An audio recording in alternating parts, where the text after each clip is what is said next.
yesterday? How many people were absent yesterday?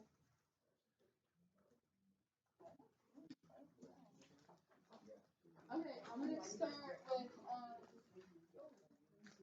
setting each one of these equal to 0. You take that's called a binomial, and you make it equal 0.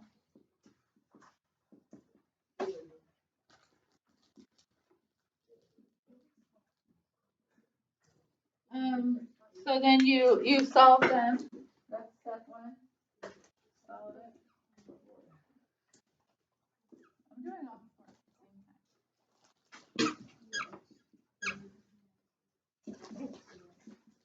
time.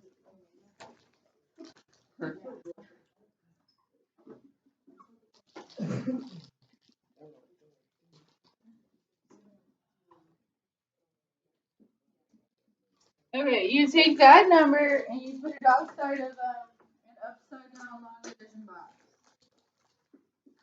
Right outside there. That number will kind of be the star of the problem. We're going to multiply everything times that number.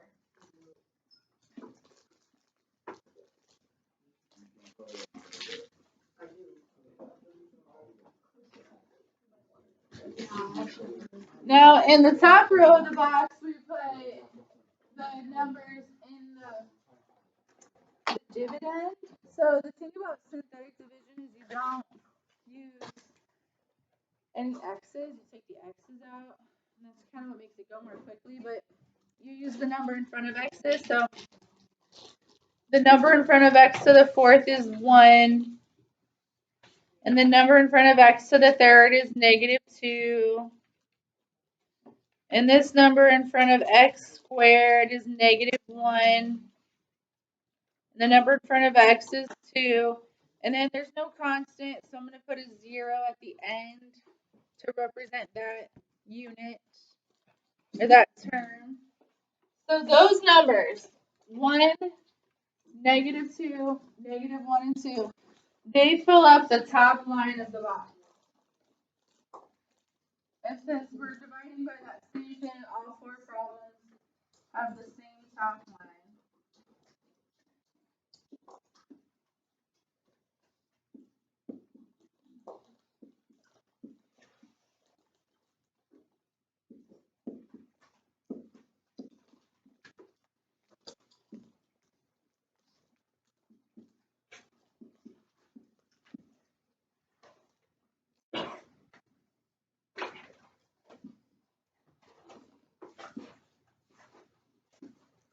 Questions so far? Okay, so here's the process. You bring the first number down. You just rewrite it. And then this number will always get multiplied by the number on the outside.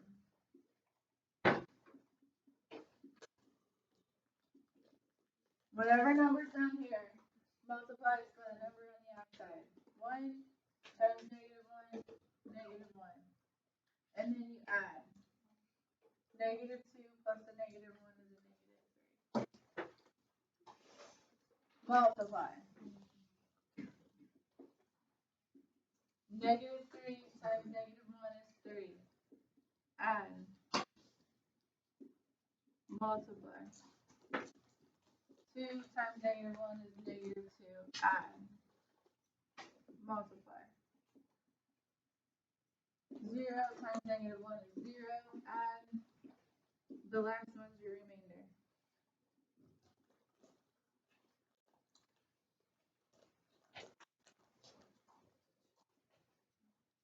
Who's got a question? Okay, now writing the quotient. So we have remainder 0. What's the answer to the division problem? Well, when you divide, your quotient's always 1 power lower, or 1 degree lower than dividend. So this started out as x to the 4th, x to the 3rd, x squared, and x. Well, these are the x's, but they're 1 exponent lower. So this is 1x to the 3rd. 1 degree lower, we're dividing x out. This will be -3x squared, and that'll be 2x. So the quotient is x to the third minus x squared plus x. That's the answer.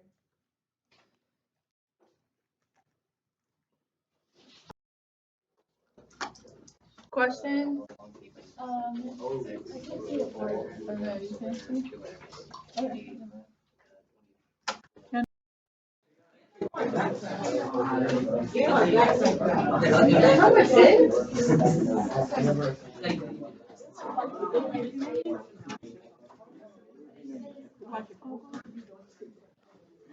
Are you? In Spanish? You watching in Spanish? Are you watching it in Spanish? Yes, in Spanish. Alright. Alright, I gotta tell you something about this. So these things are all very much related to graphing. So I'm gonna head to Desmos and we're gonna look at the graph of our dividend. So I'm gonna go to Desmos and I'm gonna put in x to the fourth minus 2x to the third minus x squared plus 2x. Because you guys have to learn how to graph this thing. So let's just start that comprehension. No, you're not graphing today. I'm just getting it going today. Alright, here's what x to the fourth looks like. How would you describe that? That's a parabola. It looks a lot like a parabola. What's different? It's a little bit wider. A little bit wider at the bottom. Some of them go really wide. So it's not so skinny at the vertex. And then what happens if I put the next term in? I'm going to put in minus 2x to the...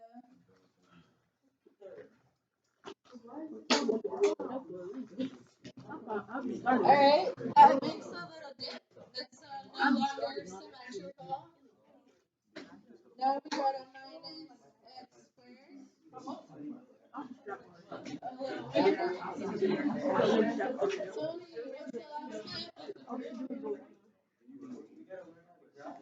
Yeah, you guys are not graph this. You guys are gonna make this graph. What? Not today, man. Alright. Plus 2x, and we're back to being symmetrical. Sometimes a fourth degree polynomial is symmetrical and sometimes it's not. Alright, how do these problems relate to these graphs? What's the correlation?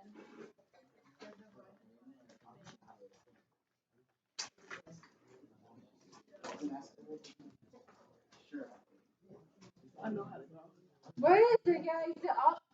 All of the math we did on the board is shown in this picture. How is it shown?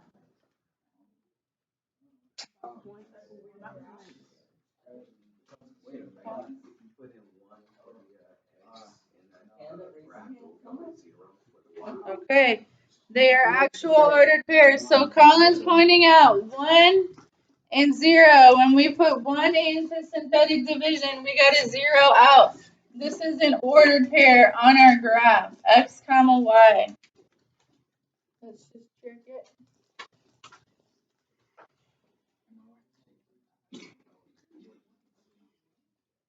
Okay, so yeah, right here, this is 1 comma 0. Which other points are shown on the graph? Negative 1, 0. We put negative 1 in, we got a remainder of 0. Here it is. Negative 1, 0. 2 zeros also there. 2 0. What about this last one? Is 324 there? No. Yes, it is. Oh, 24. Oh, the remainder. 10, 20, 22, Yeah, 24. that's there. Yeah, that's there. 324. Way too complicated. It's not complicated. This is it. Write this statement down. Remainder are y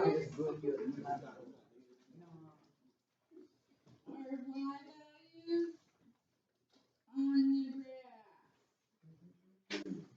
Okay, here, that's it. I'm going to show you the fancy way that the book defines that. I'm going to have you, this was your first word. Let's be honest, we're in classwork now. I called it lower. Number 5 is a definition. I'm going to put up in just a second. So just go ahead and make this statement. Remainders are y values on the graph. This process is one way of making graphs. You put a number in, and it has to be a simple binomial. You do the synthetic, and the number you get out, that'll give you an ordered pair to help you graph. And it's pretty quick. It's actually easier, I think, than plugging in. So, like here, when I put 3 in, I went through this process. I didn't touch a calculator. It was pretty quick for me. I could also just put 3 in for x here and get a 24 out. So let me try that real quick. What's 3 to the 4th? 81. 3 to the 3rd is 27. So if I do 81 minus 2 times 27 minus 9 plus 6, I'll get that number out. That's more difficult. Those numbers are higher than what that process is. So that process is a real time saver. Okay. Number 5.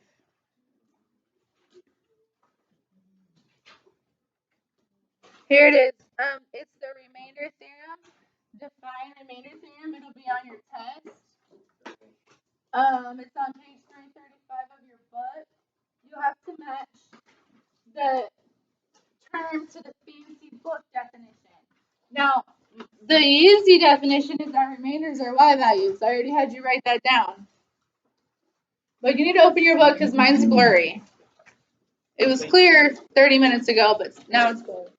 So go to page 335. It says, if a polynomial f of x is divided by x minus k, then the remainder is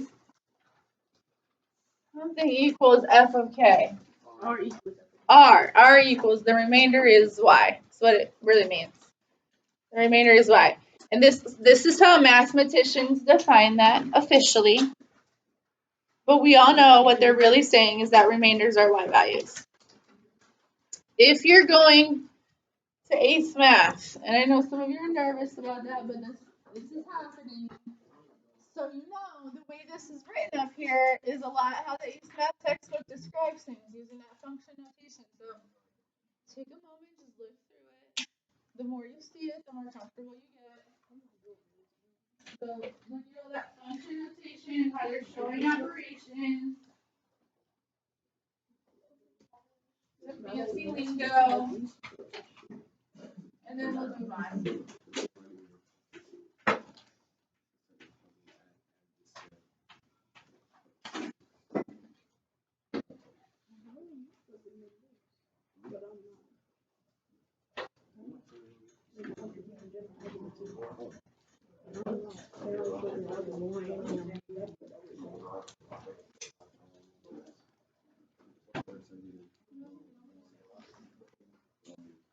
All right, let's look at your answers from your synthetic division.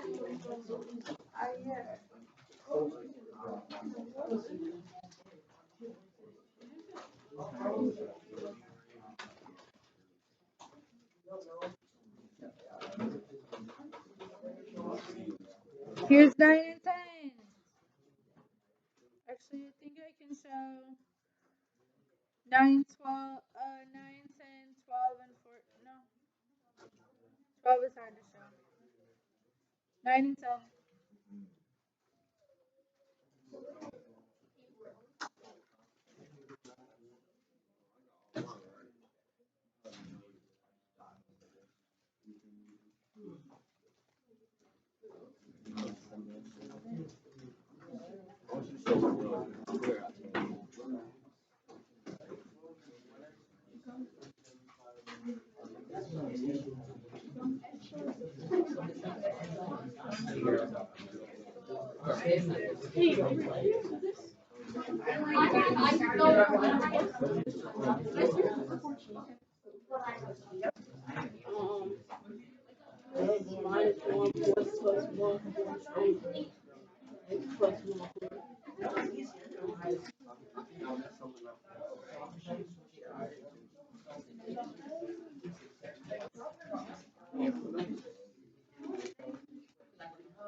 My bonus question.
All right, number 12. A lot of people shy away from 12 because of the fractions. You're right.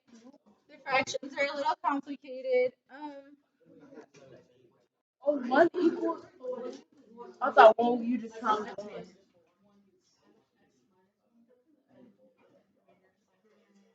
Yeah, so typically we don't leave things looking this complicated. This is called a complex fraction, and in January we'll talk all about how to make that more simplified. But for now, yeah, 17 over 16. So 1 plus 1/16, get a common denominator. 1 is 16 over 16, so that's how we get to 17. And then that's it. Oh, yeah, this 0.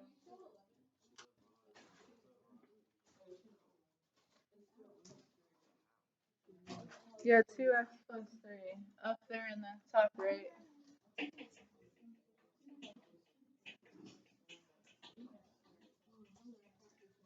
Alright, I'm going to tell you guys about an optional project. This optional project I give to you this week so that you can work on it over Thanksgiving if you want. Not that I think you guys should take a break, but sometimes it's a good opportunity. You got nothing going on to work on your grade. That's fine too. It's not due until December 8th. I need a paper from you about your project on November 30th. So that's after break, but you have time. I'm giving you lots of time to work on it. What you do is, so this is part of reviewing for the semester exams. You pick a topic from chapters 1 through 4. You pick a section that you want to cover.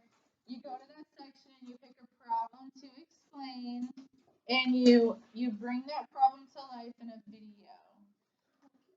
You can work with up to 3 partners, so you can have a group of 4 at max.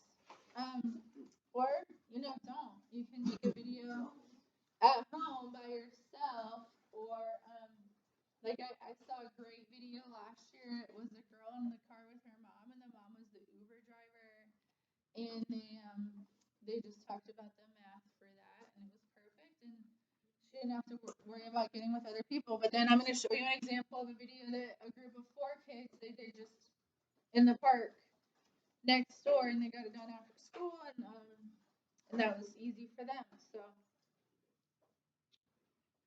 anyway, I guess I'll pass this out and I'll go over the details a little bit more.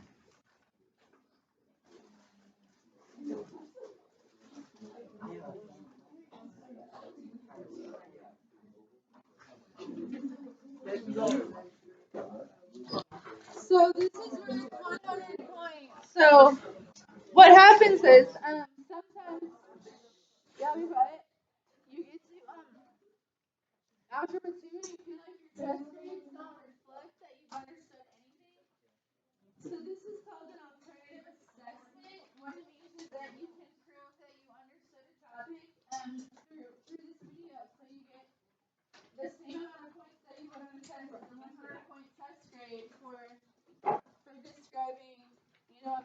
problem through a video. Okay.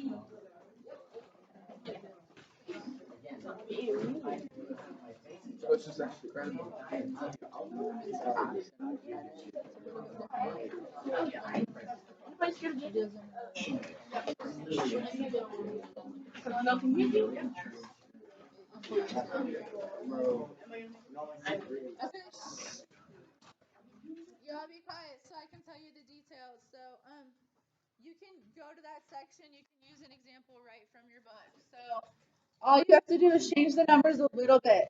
So, there's tons of problems about, throwing balls or dropping objects. There's a diving board question, any of that. I did have a couple students that were in bands together. They did a music video last year. It was so good. They just did the quadratic formula and they set it to a song. There's so many quadratic formula songs on YouTube. So they did that, and I even gave them extra credit because they created something. And so if you do kind of go above and beyond with creativity or editing, I generally do give extra credit for that. So I think they got like 110 out of 100. Also, it's kind of tragic. I started doing this before TikTok and before group chats were a thing, and students were much more willing to put themselves out there before you guys were so immersed in videos online. And now I see like more hesitation, like you're just a little more concerned about people talking about you or whatever it is. So I just want to encourage you, this it's just the people in this class. Okay, we'll put the video up, it'll be fun, part of the review week. And don't worry, I mean, everybody's out there all the time. Don't worry, just it's for fun.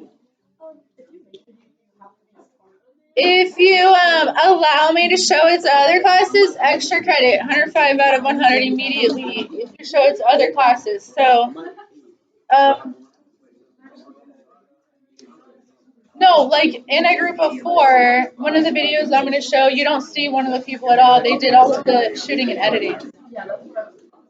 Okay, so like if we do it, then you think it's not that good. Will you put it in as like a 70%? All right, let me finish. You guys. So I've gotten really great videos in the past, but sometimes the math problem's wrong, and then I feel so bad. I can't give you very many points if the math isn't right. So I've started requiring you to turn in a piece of paper ahead of time. Let me approve your problem before you make your video. And if you want to do it early, go right ahead. You can come to me anytime, and I'll approve it early. But I want a paper by the 30th with your idea and your math problem on it, so I can give you a thumbs up to go ahead and make your video. The video, like I said, is due December 8th. I don't want everybody picking the same topic, so you have to sign up for the topic on the back door. Here's how it's graded. You get 60 points for explaining your problem. What I don't want is a video, someone standing here and someone's writing on the board and you just see the back of their head and some writing, you can't even hear them. Okay, I won't give many points for that. Last year, a group of girls, they went into a Spanish classroom and they talked about hoodies, and their problem was buying hoodies. And it was if they buy 20 hoodies, it's $15 a piece. If they buy more than 20, it's only $12 a piece. And so they had a conversation together. You could clearly hear their conversation about buying hoodies. And then they went to the board and they graphed a piecewise function and they explained the graph. Full credit, perfect. And everything was just done after school on the Spanish classroom. It's a real life problem because they're talking about hoodies and they showed the work. I got a great video once in Walmart. They were talking about, it was a system of equations. They were talking about buying Christmas stuff. And so the real life part was, I'm going to buy candy canes, you buy stockings. I need this many, you need that many. And then they showed a poster that had the work and they just explained the work, full credit. Okay, so, and I have another one here I could show you where they just showed it outside my classroom and they had the work, it was explaining a graph. So they did kind of a funny story about a ball going downstairs. And it was a scatter plot and a line of fit. And then they just showed, they zoomed in on their graph paper and they explained the ordered pairs. and they got full credit. Okay? So you have to explain the math and have a storyline. 2 minutes is the time requirement, which usually is not an issue. They're usually a lot longer. Okay? All right, now do you have any questions? Oh, let's say you do it and something goes wrong. The person who's supposed to edit, it's only 1:30 and you don't get full credit, and you have an 80 in the class. In the math project, you earned a 75 and it actually brings your grade down. I won't put it in focus. Okay, there's this project cannot hurt your grade. I would not, it's optional. So this is risk free. It's only here to help your grade. So don't worry about that. Okay. Other questions? Okay, here's a really simple one. It was the very first section we ever covered this year. And they just really simply described the section. If I can find the video. Yeah.